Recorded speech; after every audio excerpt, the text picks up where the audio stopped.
There are some situations where you will want to reset a player and start from scratch. In this tutorial, you'll learn how to factory reset a player and format its SD card so you can change the device type of the player. First, power down the player and reformat the micro SD card with an exFAT or FAT32 file system.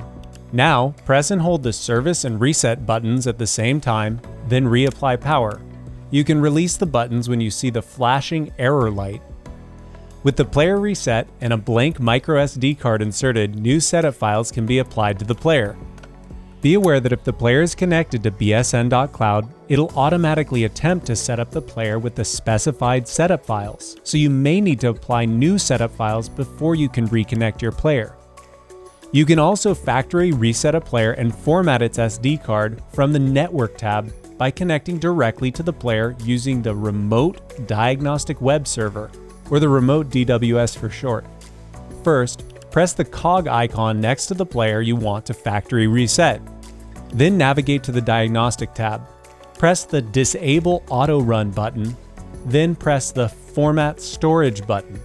Next, navigate to the Control tab and press the Factory Reset button. With the player reset and a blank micro SD card inserted, the player will attempt to connect with bsn.cloud and apply new setup files to the player.